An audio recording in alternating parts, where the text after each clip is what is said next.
Hey guys, Chip with you from Expand the Pan. We're not building trapline stuff this time though. We have a chicken coop with all this crazy COVID-19 virus stuff going on. We had the idea that I don't know if the camera actually might can pan down. I had a tornado come through right before COVID started. That was my old chicken coop, and it flipped it upside down, and we're shortly fixing to take that one out of here. But we decided we would build a tornado. I think tornadoes go to F5, so we try to build an F8 proof chicken coop here. It's all steel. We've got a ton of time in this thing. This is the third week that we've been working on this thing. We've probably got 150 hours in it. And originally I had the idea maybe we build these and sell them, but I just think it's going to cost way too much time and material here. But I'll show you a few real cool functions of it. A lot of the same functions I had in my old wooden coop over here that's upside down, but I had a buddy of mine in Missouri that actually built the first one, so this is not all original ideas. I copycatted off of Mr. Griffin in Missouri, and he built one real similar with a lot of moving parts and functions, and so a lot of this kind of is based on that design. To start with, you notice that we've got this on 2x2 skids. They're doubled up, and the camera may want to zoom into that and see, but they're welded together, and that gives us a full 4 inches of clearance here. And you'll see right up at the very front, and I'll go ahead and we'll start right at this corner and go all the way around. This is a plate that just simply slides straight in. That's the whole plate outside.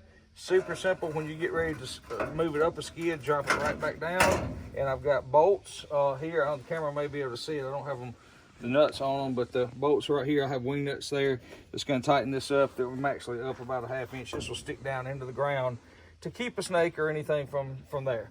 All right, I got this door open. Notice every single door we have are double flange doors. I've got flat metal on the outside, so we'll get a close-up of this closing.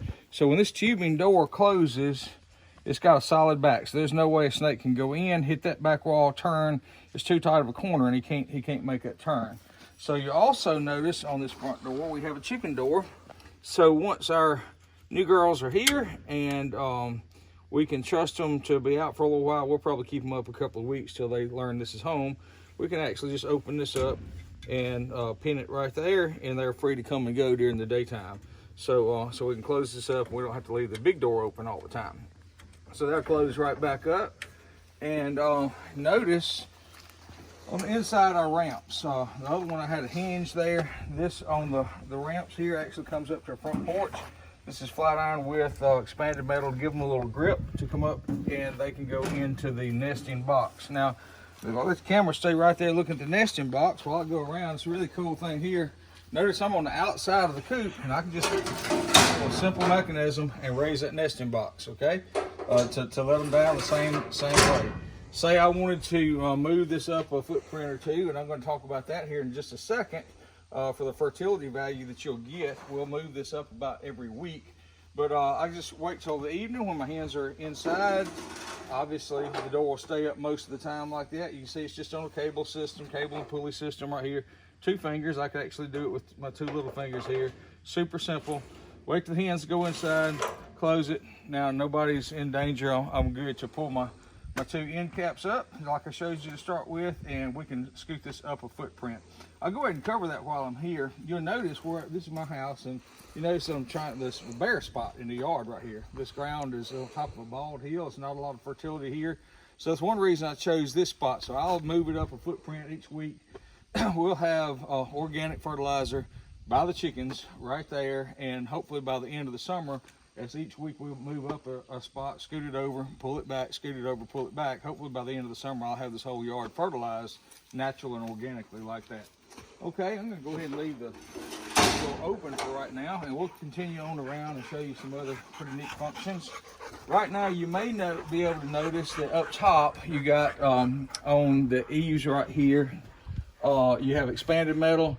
This is the summertime configuration. In the wintertime, I've got a piece of solid that will just go on here, and bolts will stick through some of this expanded. We can put a nut on the back side, and we'll have them have these hens warmer in the wintertime. But right now in the summertime, it gets hot in Mississippi, so we left that open, or not open, but we actually left it where we'll have some ventilation through there. Plus we're gonna have some shade right here too. So you'll notice here, just expanded on the sides, solid built construction. There's no way, I mean, that's 16 gauge expanded metal. There's no way anything's getting in or out of there. In is more importantly than out. We do live in the middle of the woods. We have gray fox and coyotes and bobcats and you name it, critters, owls and everything else that'll eat my birds. So this is actually going to be a storage unit right here. And we just kind of made this to match our egg box, which is on the other side. The storage unit will open up like this. It'll also open up like this. Boom. And so what we can actually do is I can have about 6 different 50-pound sacks of feed here.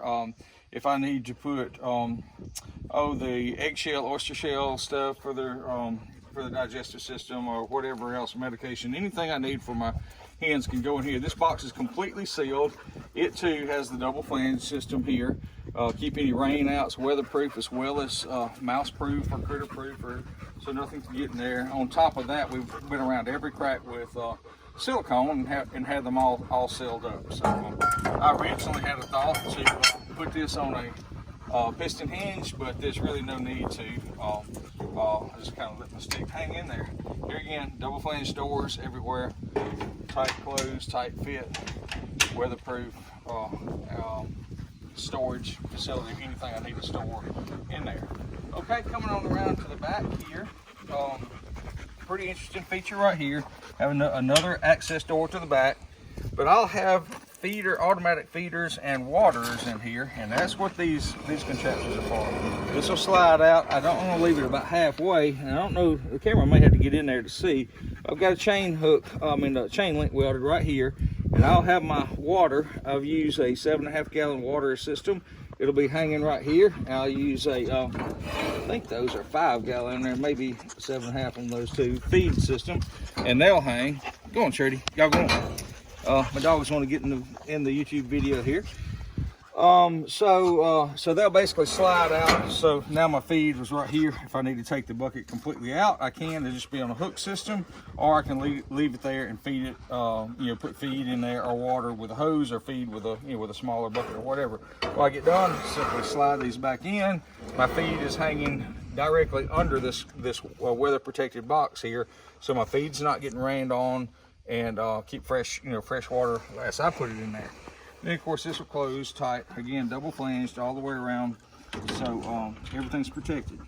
On the inside here of my nesting box, or actually the roost box, it's pretty roomy. We have 2 roosting poles in here, so one here and one back on the back side here. This is actually my floor flange for the bottom of the skid here when I get ready to do it. But something else pretty cool that I found last time, we can use this litter after, and they will have a lot of litter in here because they roost here all night long. They'll sleep on these 2 roosting bars. This is plenty enough for 6 or 8 hens. That's about all we can keep. We could probably put quite a few more than that. So 4 by 8 is the whole dimensions, and you can put several hens, but 4 or 6, something like that's about all we'll have. But this will hold for probably a month and a half. It'll hold all the litter here. I usually put wood chips in here to start with. That way the wood chips along with the dung from the chickens becomes great fertilizer. And when I get done, rather than having to crawl in here and scoop this up and all this, I can take my tray, straight out, and it tilts down. From that point, when it's tilted down and locked, I can just take a spade, rake it right over in a 5 gallon bucket, collect fertilizer for my garden beds and whatever else. Slide it right back in there. Super simple, and it's easy. You'll notice on the side right here we got nesting boxes, and we're going to come around and show you the nesting boxes here. Now that's free access for the chickens to go in and out of the nesting boxes. I'm going to close this door and we'll come around and show you the nest boxes. There we go. And on the nest boxes, now this one doesn't raise because this is a nest box instead of a storage box. But these latches unlatch, fall straight down.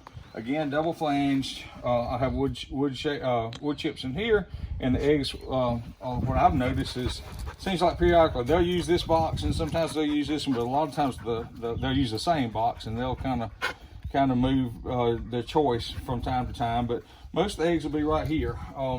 One thing with the old timers, I can remember my grandmother, her fear when she got eggs every single morning.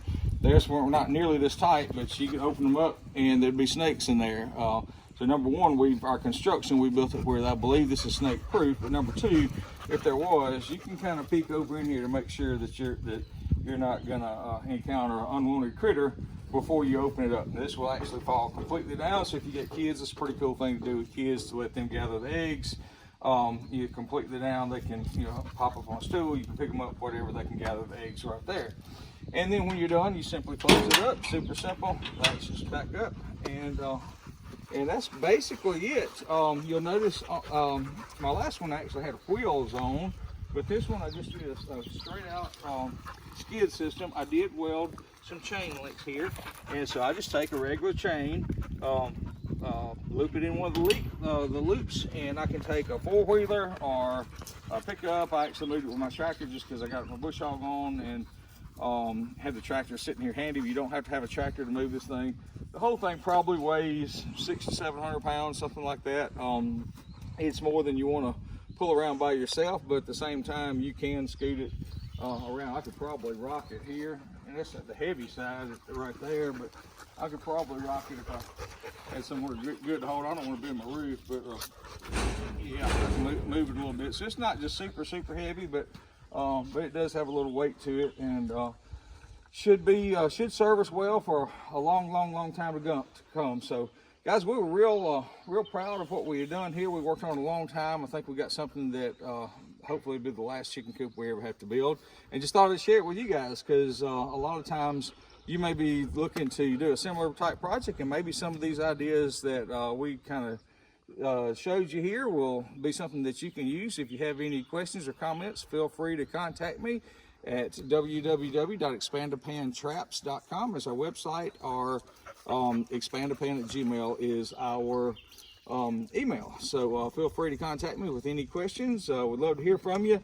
Guys, thank you so much for watching. I enjoyed showing you our little project here, and until next time, remember, that smart trapper, he's always learning.